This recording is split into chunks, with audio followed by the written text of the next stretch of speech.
अस्सलाम वालेकुम। Pakistan versus West Indies test 2 last day और आज पाकिस्तान को 34 सालों बाद वेस्ट इंडीज ने पाकिस्तान के घर में आकर हराया 120 रन से। और पाकिस्तान ने इंडिया वाली अब लाइन पकड़ ली है। यानी यूँ मानो कि इंडिया और पाकिस्तान टेस्ट फॉर्मेट में सेम ही ट्रैक पर आ चुके हैं, क्योंकि जिस तरह न्यूजीलैंड ने इंडिया को इंडिया के घर में आकर 36 सालों बाद हराया टेस्ट फॉर्मेट में, वो भी सीरीज में वाइट वॉश कर दिया, इसी तरह पाकिस्तान को पाकिस्तान में आकर वेस्ट इंडीज ने 34 सालों बाद हरा दिया। वो तो शुक्र है वाइट वॉश होने से बच गए हम, लेकिन आगे वाइट वॉश भी नहीं कर पाए हैं। ये भी हमारे लिए एक अजीब बात है। और पाकिस्तान ने ये वर्स्ट एवर रिकॉर्ड अपने नाम कर लिया है, क्योंकि पहले इंडिया ने किया न्यूजीलैंड के खिलाफ और अब पाकिस्तान ने वेस्ट इंडीज़ के खिलाफ वर्स्ट एवर रिकॉर्ड अपने नाम कर लिया। और इस दौरान पाकिस्तान ने एक वर्स्ट एवर रिकॉर्ड तोड़ा भी है। वो किस तरह? पाकिस्तान ने बांग्लादेश की सीरीज से लेकर अब तक कोई छक्का नहीं मारा था। पाकिस्तान की किसी भी एक सिंगल प्लेयर ने एक सिंगल छक्का भी नहीं मारा था टेस्ट फॉर्मेट में। लेकिन आज कमाल हो गया कि नुमान अली ने आते ही सिक्स लगा लिया और पाकिस्तान ने ये वर्स्ट एवर रिकॉर्ड तोड़ दिया। बस एक उस सिक्स की खुशी है हमें इस पूरे मैच में, यानी कि लगा लो इस पूरी सीरीज में सिर्फ उस सिक्स की खुशी है कि एक छक्का लग गया। उसके बाद कोई ऐसी परफॉर्मेंस नहीं दिखाई सिवाय मोहम्मद रिजवान ने पूरी सीरीज में, कि उन्होंने अच्छी परफॉर्मेंस दिखाई है। उनके अलावा किसी और ने इतनी अच्छी परफॉर्मेंस नहीं दिखाई। साउथ शकील भी आ सकते हैं इस कैटेगरी में, लेकिन किसी और सिंगल प्लेयर ने भी अच्छी परफॉर्मेंस नहीं दिखाई है। जिसके बाद हमारा दिल ही नहीं करता स्टैट्स देखने को, इसलिए मैं आज आपको स्टैट्स नहीं दिखाने वाला, क्योंकि अगर आप भी स्टैट्स देखोगे वैसे भी आपके दिल मायूस होंगे, क्योंकि पाकिस्तान वेस्ट इंडीज़ के खिलाफ हारा है 34 सालों बाद। और अगर आप स्टैट्स देखोगे तो आपका दिल वैसे ही, भाई, आप कहोगे ना जी अब हम पीसीटी के फैन रहे नहीं, अब हम देखेंगे ही नहीं मैचेस। तो इससे अच्छा आप स्टैट्स देखो ना, बल्कि मैचेस ही देखो। और अब बात कर लेते हैं कि इंडिया और पाकिस्तान में अब कुछ सिमिलैरिटीज़ आ रही हैं जो कि ख़त्म करना जिनको ज़रूरी है, और इंडिया इस पर कोशिशें भी कर रहा है ख़त्म करने को, लेकिन पाकिस्तान को ये भी सिमिलैरिटी नज़र नहीं आ रही है। उसके बारे में बात कर लेते हैं, जो कि बहुत ही इंपॉर्टेंट है। मैंने रिसेंटली वीडियो रिकॉर्ड की थी जिसमें मैंने आपको बताया था कि इंडिया क्रिकेट में स्टार कल्चर को प्रमोट किया जा रहा है। यानी कि विराट कोहली, रोहित शर्मा और केएल राहुल, जडेजा और ऐसे बहुत से प्लेयर्स हैं जो कि पाकिस्तान में और दुनिया भर में मशहूर हैं और जिनको इंडिया का स्टार क्रिकेटर कहा जाता है। इंडिया का स्टार क्रिकेटर उनको उनकी कैटेगरी में शामिल किया जाता है।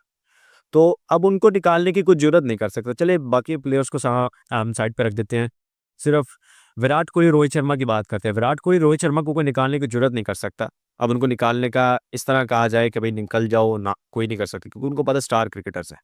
अब उनको ये कहकर उनको इंडिया वर्सेस इंग्लैंड की सीरीज से बाहर किया गया, ये कहा कि आपको रेस्ट दी जा रही है। आप, और ये भी मेरे मुताबिक उनको पूछा गया कि आपको रेस्ट देना चाहते हैं क्योंकि आप चैंपियंस ट्रॉफी 2025 में सीधा विराजमान होंगे, तो क्या आप रेस्ट लेना चाहेंगे? तो मैंने कहा ठीक है भाई, रेस्ट दो, क्योंकि हम परफॉर्म नहीं कर पा रहे हैं, तो हम वहाँ पर जाकर अच्छा परफॉर्म करेंगे।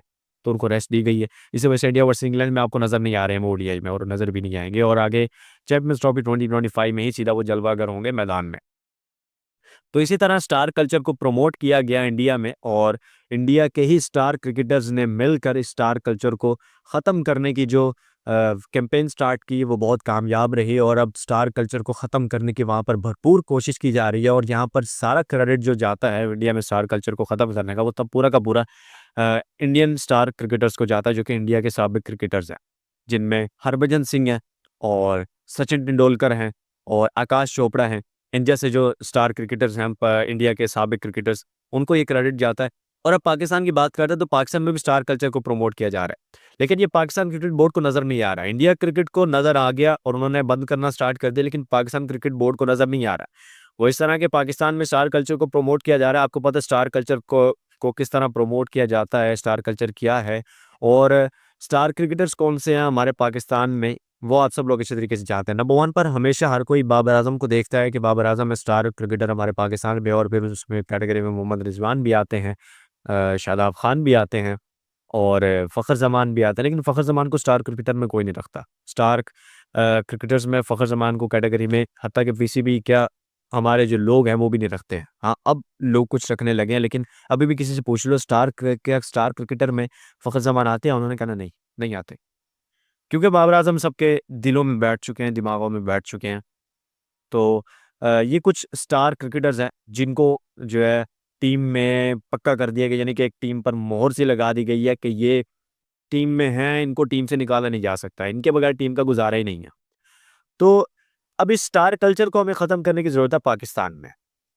वो इस तरह बाबर आज़म की परफॉर्मेंस आपके सामने है। बाबर आज़म कितना परफॉर्म कर गए हैं।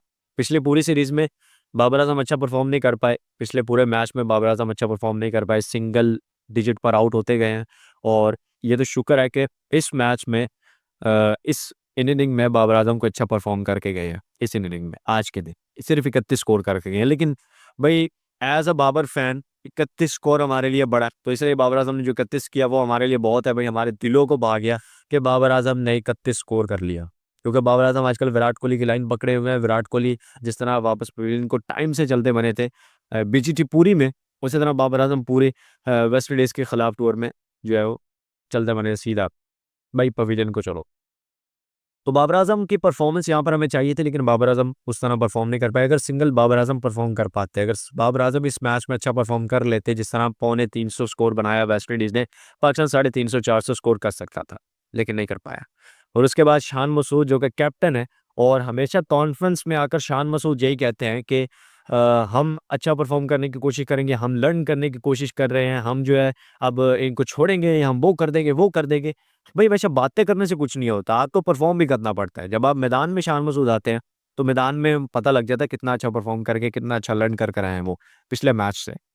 तो शान मसूद की कारकर्दगी आपके सामने आज भी एक एक स्कोर पर गए हैं, सिंगल डिजिट पर वापस पवेलियन। पिछले इनिंग में 15 पर गए थे, नहीं सही परफॉर्म कर पा रहे हैं शान मसूद भी।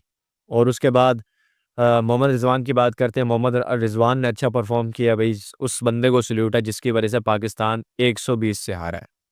अगर वो बंदा 49 स्कोर ना करता, 49 ना करता, तो पाकिस्तान यहाँ पर 170 180 से हारता। ये कहना गलत नहीं होगा, क्योंकि जो पाकिस्तान ने उनकी 49 एक इनिंग के बाद जो स्कोर बनाया था, आई थिंक सो 153, वो पाकिस्तान कभी ना कर पाता। फिर पाकिस्तान वहाँ पर 110 113 पर आउट हो जाता। तो फिर यहाँ पर आपके सामने है कि पाकिस्तान का स्कोर कितना होता और पाकिस्तान कितने पे आउट हो जाता। उसके बाद साउथ शकील, उस बंदे से लोगों को उम्मीदें थी, क्योंकि लोगों ने बाबर आजम से और बाकी प्लेयर से उम्मीदें लगाना छोड़ दी और सीधा साउथ शकील पर आए कि ये बंदा टेस्ट फॉर्मेट में अच्छा परफॉर्म करता है, ये बंदा खेलेगा। और ये बंदा लोगों को उम्मीदों पर उतरा, उसने करके दिखाया कि हाँ भाई मैं आपकी उम्मीदों पर उतरा हूँ। उस बंदे ने परफॉर्म किया, अच्छा परफॉर्म किया, लेकिन उस तरह परफॉर्म नहीं कर पाया जिस तरह वो पहले परफॉर्म करता आया है। साउथ शकील ने उस तरह परफॉर्म नहीं किया, लेकिन फिर भी साउथ शकील ने अच्छा परफॉर्म किया।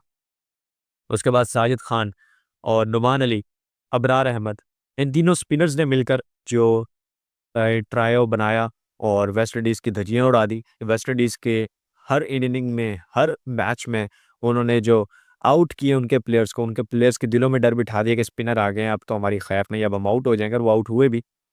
तो पाकिस्तान की बैटिंग ऑर्डर ने उनकी मेहनत पर पानी फेर दिया सारा, बल्कि पानी की दूध फेर दी समझ लो, या मिट्टी फेर दी, क्योंकि जिस तरह वहाँ के हालात हैं।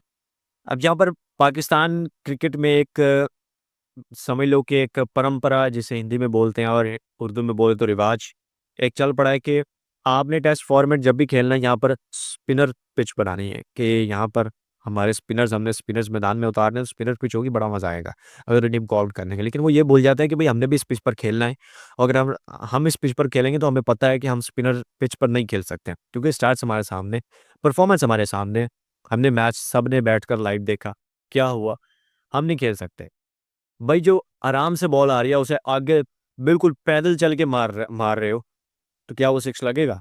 भाई वो तो या एलबीडब्ल्यू होगा या फिर बोल्ड होगा, क्योंकि आपको बॉल की समझ नहीं आ रही। और अगर आप स्पिन पिच पर आ रहे हो, आपने अपने स्पिनर्स को मैदान में लाया और वो अगले बंदे नहीं समझ रहे कि स्पिनर कर क्या रहे हैं, और आप तो समझ लो, आप तो स्पिनर्स को खेलते रहे हो, आप तो ऑस्ट्रेलिया में खेल कर आए हो, आप साउथ अफ्रीका में खेल कर आए, लेकिन आपने समझ, यहाँ पर कुल मिलाकर मुद्दा यही पर आता है कि आपकी परफॉर्मेंस जो है वो खराब है।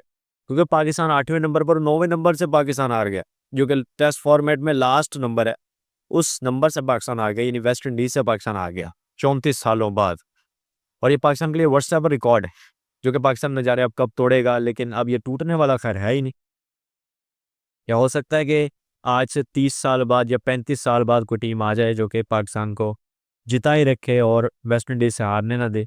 हो सकता है पीछे रिकॉर्ड हमारे नाम बन जाए। खैर बात यहाँ पर यही आती है कि हमारे प्लेयर्स ने अच्छा परफॉर्म नहीं किया, जिस तरह प्लेइंग 11 हमारी बनाई जाती है उस तरह नहीं बनाई गई है। तो यहाँ पर फोकस यही करना पड़ेगा कि प्लेइंग 11 तो ठीक तरीके से बनाई जाए, और फिर जिस तरह प्लेयर्स हमारे परफॉर्म कर रहे हैं उनको उससे अच्छा परफॉर्म करना चाहिए। कोई वर्ड्स नहीं है एक्सप्लेन करने। और इमामुल हक बहुत क्लासिकल टेस्ट प्लेयर है, उनको नहीं लाया जाता। क्यों? क्योंकि वो बॉलें बहुत ज़ाया करते हैं। वही वो बॉलें ज़ाया करते हैं, लेकिन 150 वो 200 कौन बनाता है? इमामुल हक बनाते हैं, लेकिन आप इमामुल हक को नहीं लेकर आते हो। तो ये अब आपकी गलती है। तो इस गलती को मानो और सुधारने की कोशिश भी करो। तो इमामुल हक को अब लाओ, क्योंकि अब तकरीबन जुलाई में जाकर हमारे नई टेस्ट जुलाई या अक्टूबर में जाकर हमारी नई टेस्ट सीरीज़ स्टार्ट होंगी। तो पाकिस्तान को अब इससे कुछ सीखना होगा। और फिर उसके बाद जो चैंपियंस ट्रॉफ़ी आ रही है उसमें इमामुल हक को शामिल कर लिया जाए तो बहुत ही मज़े की बात होगी। खैर, अभी तक के लिए इतना ही। मिलता है नेक्स्ट एपिसोड में। अपना रखिएगा बहुत सारा ख्याल। अल्लाह हाफ़िज़।